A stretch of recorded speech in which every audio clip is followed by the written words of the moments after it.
اور اللہ تعالیٰ فرماتے ہیں ایمان والے نماز پڑھتے ہیں خشوع اور خضوع کے ساتھ۔ عام نماز نہیں، جس نماز کے اندر خشوع ہو اور جس نماز کے اندر خضوع ہو۔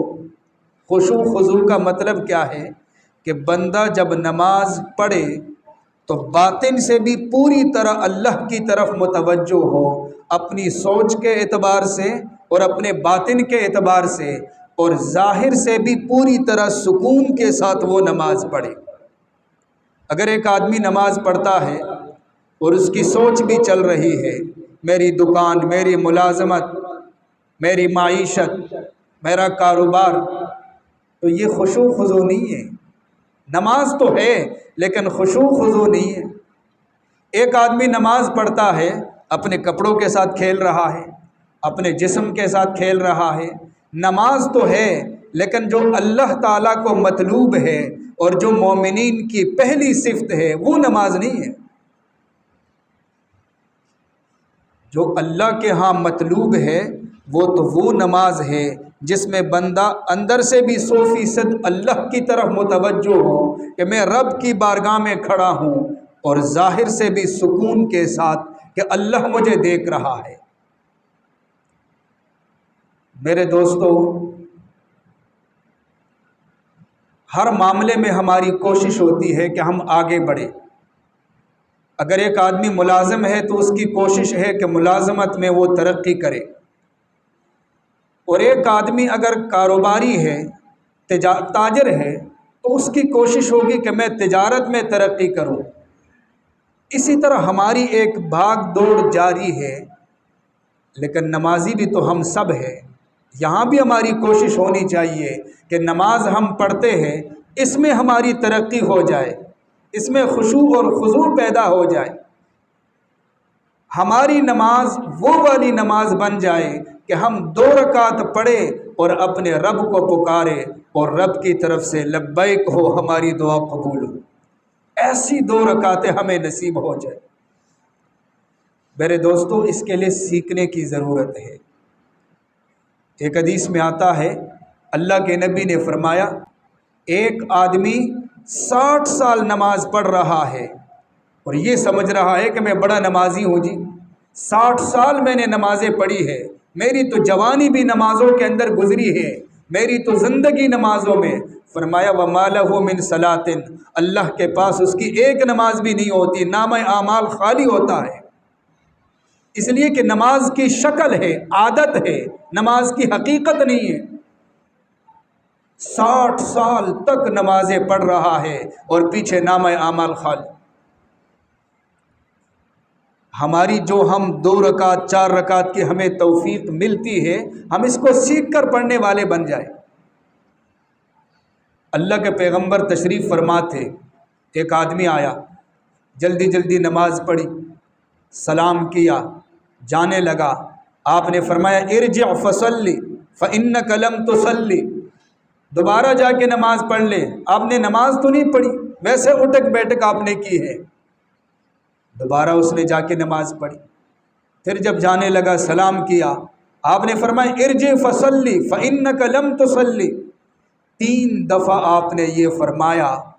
3 دفعہ کے بعد وہ صحابی اللہ کے نبی کی خدمت میں حاضر ہوتے ہیں، یا رسول اللہ میری کمی کیا ہے، کمزوری کیا ہے؟ آپ نے فرمایا کہ کمزوری یہ ہے کہ نہ آپ کا رکوع صحیح ہے، نہ سجدہ صحیح ہے۔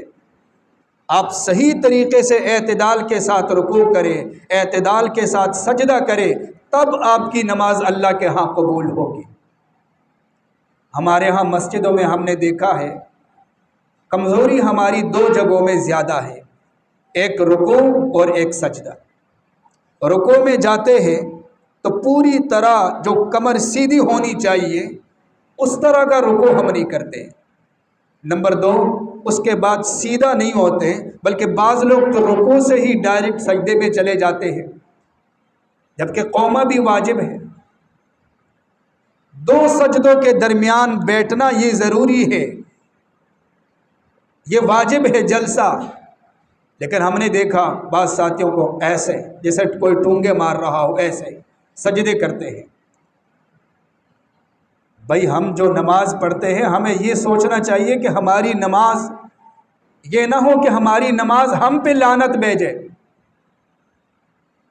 جو بندہ خشوع اور خضوع کے بغیر نماز پڑھتا ہے، اللہ کے نبی نے فرمایا کہ جب وہ بندہ نماز سے فارغ ہوتا ہے، نماز اس کو بد دعا دیتی ہے، ضیعک اللہ کما ضیعتنی، جیسے تو نے میرا مذاق اڑایا اور مجھے ضائع کیا، اللہ تعالیٰ تجھے بھی ایسا ضائع کرے۔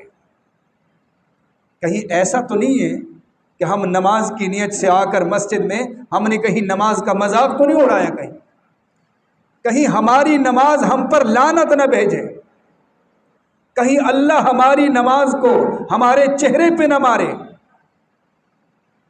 اس لیے نماز کوئی معمولی عبادت تو نہیں ہے۔ قیامت کے دن جب حساب کتاب کی ابتدا ہوگی، پہلا سوال نماز کا حقوق اللہ میں سے اول ما یحاسب بہ العبد الصلاۃ، بندے سے پوچھا جائے گا آپ نے 60 سال، آپ نے 70 سال، 40 سال، 30 سال کی زندگی گزاری ہے، بتاؤ پہلا سوال نماز کا، بتاؤ نماز پڑھی ہے یا نہیں؟ پہلا سوال۔ نماز کوئی مذاق نہیں ہے۔ جب ہم کہتے ہیں اللہ اکبر، ہم اللہ کے حضور میں حاضر ہو گئے، اب گویا کہ اللہ کے حضور میں ہم ہیں۔ جب کسی مشیر، وزیر، کسی عہدیدار کے پاس جاتے ہیں تو آپ اپنے آپ کو خوب چمکاتے ہیں، عمدہ لباس استعمال کرتے ہیں، اور ہمارے ذہن میں ہوتا ہے کہ اس بندے کو کون سا لباس پسند ہوگا، کون سا انداز میرا پسند ہوگا، اس انداز کو اپناتے ہیں اس کے پاس جا کر کہ اس بندے کی نظروں میں میری محبت پیدا ہو جائے۔ لیکن جو خالق کائنات مالک لم یزل ہے، اس کی بارگاہ میں ہماری حاضری ہوتی ہے اور ہم غافل ہو کر وہاں پہ آئے، اس کا مطلب ہمارے دلوں میں اللہ کی عظمت نہیں ہے۔ ما لکم لا ترجون للہ وقارا وقد خلقکم اطوارا، اللہ فرماتے ہیں کیوں تمہارے دلوں کے اندر اللہ کا وقار نہیں ہے؟ میرے دوستو، نماز کو سیکھنا ہوگا۔ صحابہ جب وضو کرتے تھے چہرے کا رنگ بدل جاتا تھا کہ اب اللہ کی بارگاہ میں حاضر ہونا ہے، چہرے کا رنگ۔ اور جو لوگ نماز پڑھتے ہیں اس میں جلد بازی سے کام لیتے ہیں، یہ نماز کے اندر چوری ہے۔ اللہ کے پیغمبر نے فرمایا اسوأ الناس سرقۃ یسرق فی صلاتہ، سب سے بدترین چور وہ ہے جو نماز کے اندر بھی چوری کرتا ہے۔ صحابہ نے سوال کیا یا رسول اللہ کیف یسرق فی صلاتہ، نماز میں کیسے چوری کرتے ہیں؟ آپ نے فرمایا لا یتم رکوعها ولا سجودها، نہ رکوع صحیح کرتے ہیں اور نہ سجدہ صحیح کرتے ہیں، یہ نماز میں چوری ہے۔